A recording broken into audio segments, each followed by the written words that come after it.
11ஆம் அதிகாரம். மரியாளும் அவள் சகோதரியாகிய மார்த்தாளும் இருந்த பெத்தானியா கிராமத்தில் உள்ளவனாகிய லாசரு என்னும் ஒருவன் வியாதிப்பட்டிருந்தான். கர்த்தருக்கு பரிமள தைலம் பூசி தன் தலைமயிரால் அவருடைய பாதங்களை துடைத்தவள் அந்த மரியாளே.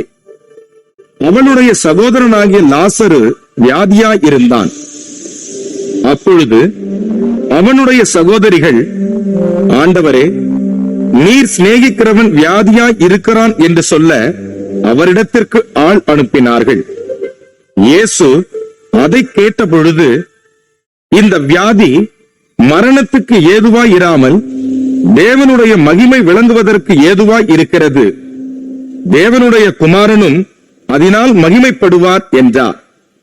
இயேசு மார்த்தாளிடத்திலும் அவளுடைய சகோதரியின் இடத்திலும் லாசருவின் இடத்திலும் அன்பாயிருந்தார். அவன் வியாதியாய் இருக்கிறதாக அவர் கேள்விப்பட்ட பொழுது தாம் இருந்த இடத்திலே பின்னும் 2 நாள் தங்கினார். அதன் பின்பு அவர் தம்முடைய சீஷரை நோக்கி, நாம் மறுபடியும் யூதேயாவுக்கு போவோம் வாருங்கள் என்றார். அதற்கு சீஷர்கள், ரபி, இப்பொழுதுதான் யூதர் உம்மை கல்லெறிய தேடினார்களே, மறுபடியும் நீர் அவ்விடத்திற்கு போகலாமா என்றார்கள். இயேசு பிரதியுத்தரமாக, பகலுக்கு 12 மணி நேரம் இல்லையா? ஒருவன் பகலிலே நடந்தால் அவன் இந்த உலகத்தின் வெளிச்சத்தை காண்கிறபடியினால் இடரமாட்டான். ஒருவன் இரவிலே நடந்தால் தன்னிடத்தில் வெளிச்சம் இல்லாதபடியினால் இடறுவான் என்றார். இவைகளை அவர் சொல்லிய பின்பு அவர்களை நோக்கி, நம்முடைய சிநேகிதனாகிய லாசரு நித்திரையடைந்திருக்கிறான், நான் அவனை எழுப்பப் போகிறேன் என்றார். அதற்கு அவருடைய சீஷர்கள், ஆண்டவரே, நித்திரையடைந்திருந்தால் சுகமடைவான் என்றார்கள். இயேசுவானவர் அவனுடைய மரணத்தை குறித்து அப்படி சொன்னார். அவர்களோ நித்திரை செய்து இளைப்பாறுகிறதை குறித்து சொன்னார் என்று நினைத்தார்கள். அப்பொழுது இயேசு அவர்களை நோக்கி, லாசரு மரித்து போனான் என்று வெளிப்படையாய் சொல்லி நான் அங்கே இராததினால் நீங்கள் விசுவாசம் உள்ளவர்களாகிறதற்கு ஏது உண்டென்று உங்கள் நிமித்தம் சந்தோஷப்படுகிறேன். இப்பொழுது அவனிடத்திற்கு போவோம் வாருங்கள் என்றார். அப்பொழுது திதிமு என்னப்பட்ட தோமா மற்ற சீஷர்களை நோக்கி, அவரோட கூட மரிக்கும்படி நாமும் போவோம் வாருங்கள் என்றான். இயேசு வந்தபோது அவன் கல்லறையில் வைக்கப்பட்டு 4 நாளாயிற்றென்று கண்டார். பெத்தானியா ஊர் எருசலேமுக்கு சமீபமாய் ஏறக்குறைய 2 மைல் தூரத்தில் இருந்தது. யூதரில் அநேகர் மார்த்தாள் மரியாள் என்பவர்களுடைய சகோதரனை குறித்து அவர்களுக்கு ஆறுதல் சொல்லும்படி அவர்களிடத்தில் வந்திருந்தார்கள். இயேசு வருகிறார் என்று மார்த்தாள் கேள்விப்பட்டபோது அவருக்கு எதிர்கொண்டு போனாள். மரியாளோ வீட்டிலே உட்கார்ந்திருந்தாள். மார்த்தாள் இயேசுவினிடத்தில் வந்து, ஆண்டவரே, நீர் இங்கே இருந்தீரானால் என் சகோதரன் மரிக்க மாட்டான். இப்பொழுதும் நீர் தேவனிடத்தில் கேட்டுக் கொள்ளுவது எதுவோ அதை தேவன் உமக்கு தந்தருளுவார் என்று அறிந்திருக்கிறேன் என்றாள். இயேசு அவளை நோக்கி, உன் சகோதரன் உயிர்த்தெழுந்திருப்பான் என்றார்.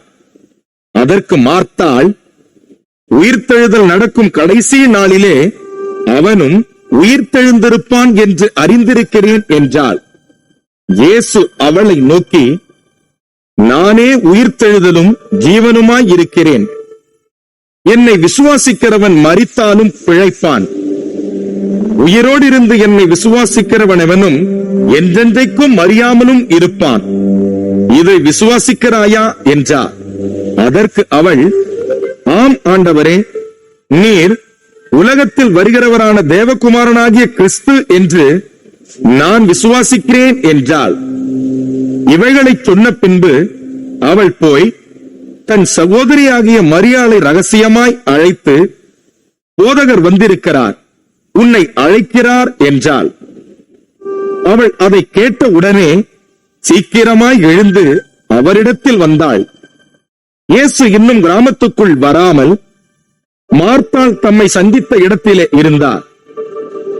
அப்பொழுது வீட்டிலே அவளுடனே கூட இருந்து அவளுக்கு ஆறுதல் சொல்லிக் கொண்டிருந்த யூதர்கள் மரியாள் சீக்கிரமாய் எழுந்து போகிறதைக் கண்டு அவள் கல்லறையின் இடத்தில் அழுகிறதற்கு போகிறாள் என்று சொல்லி அவளுக்கு பின்னே போனார்கள். இயேசு இருந்த இடத்தில் மரியாள் வந்து அவரை கண்டவுடனே அவர் பாதத்தில் விழுந்து, ஆண்டவரே, நீர் இங்கே இருந்தீரானால் என் சகோதரன் மரிக்க மாட்டான் என்றாள். அவள் அழுகிறதையும் அவளோட கூட வந்த யூதர்கள் அழுகிறதையும் இயேசு கண்டபோது ஆவியிலே கலங்கி துயரமடைந்து, அவனை எங்கே வைத்தீர்கள் என்றார். ஆண்டவரே, வந்து பாரும் என்றார்கள். இயேசு கண்ணீர் விட்டார். அப்பொழுது யூதர்கள், இதோ இவர் அவனை எவ்வளவாய் சிநேகித்தார் என்றார்கள். அவர்களில் சிலர், குருடனுடைய கண்களை திறந்த இவர் இவனை சாகாமல் இருக்க பண்ணவும் கூடாதா என்றார்கள். அப்பொழுது இயேசு மறுபடியும் தமக்குள்ளே கலங்கி கல்லறையின் இடத்திற்கு வந்தார். அது ஒரு குகையாயிருந்தது. அதன் மேல் ஒரு கல் வைக்கப்பட்டிருந்தது. இயேசு, கல்லை எடுத்து போடுங்கள் என்றார். மரித்தவனுடைய சகோதரியாகிய மார்த்தாள் அவரை நோக்கி, ஆண்டவரே, இப்பொழுது நாருமே 4 நாளாயிற்றே என்றாள். இயேசு அவளை நோக்கி, நீ விசுவாசித்தால் தேவனுடைய மகிமையை காண்பாய் என்று நான் உனக்கு சொல்லவில்லையா என்றார். அப்பொழுது மரித்தவன் வைக்கப்பட்ட இடத்திலிருந்து கல்லை எடுத்து போட்டார்கள். இயேசு தம்முடைய கண்களை ஏறெடுத்து, பிதாவே, நீர் எனக்கு செவி கொடுத்தபடியினால் உம்மை ஸ்தோத்தரிக்கிறேன். நீர் எப்பொழுதும் எனக்கு செவி கொடுக்கிறீர் என்று நான் அறிந்திருக்கிறேன். ஆனாலும் நீர் என்னை அனுப்பினதை சூழ்ந்து நிற்கும் ஜனங்கள் விசுவாசிக்கும்படியாக அவர்கள் நிமித்தம் இதை சொன்னேன் என்றார். இவைகளை சொன்ன பின்பு, லாசருவே, வெளியே வா என்று உரத்த சத்தமாய் கூப்பிட்டார். அப்பொழுது மரித்தவன் வெளியே வந்தான். அவன் கால்களும் கைகளும் பிரேத சீலைகளினால் கட்டப்பட்டிருந்தது. அவன் முகமும் சீலையால் சுற்றப்பட்டிருந்தது. இயேசு அவர்களை நோக்கி, இவனை கட்டவிழ்த்து விடுங்கள் என்றார்.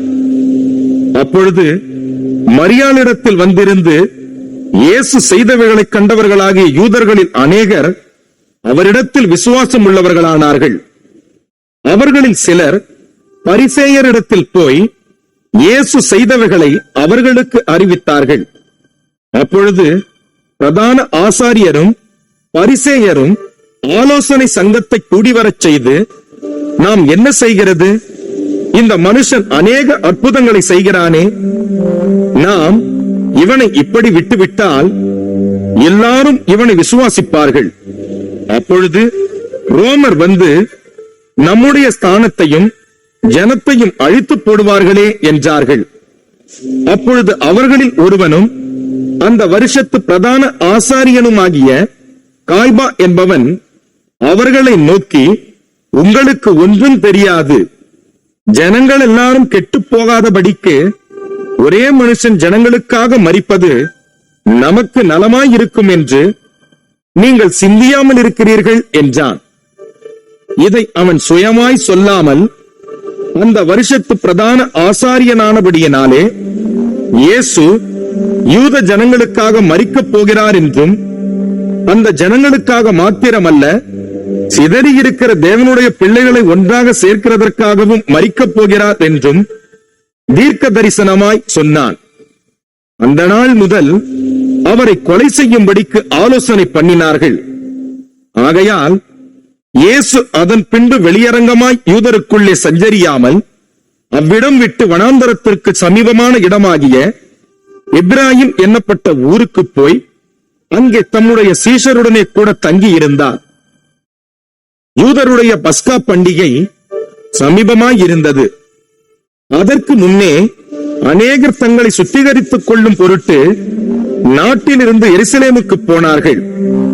அங்கே அவர்கள் இயேசுவை தேடிக்கொண்டு தேவாலயத்தில் நிற்கையில் ஒருவரை ஒருவர் நோக்கி, உங்களுக்கு எப்படி தோன்றுகிறது, அவர் பண்டிகைக்கு வரமாட்டாரோ என்று பேசிக் கொண்டார்கள். பிரதான ஆசாரியரும் பரிசேயரும் அவரை பிடிக்கும்படி யோசித்து, அவர் இருக்கிற இடத்தை எவனாவது அறிந்திருந்தால் அதை அறிவிக்க வேண்டும் என்று கட்டளையிட்டிருந்தார்கள்.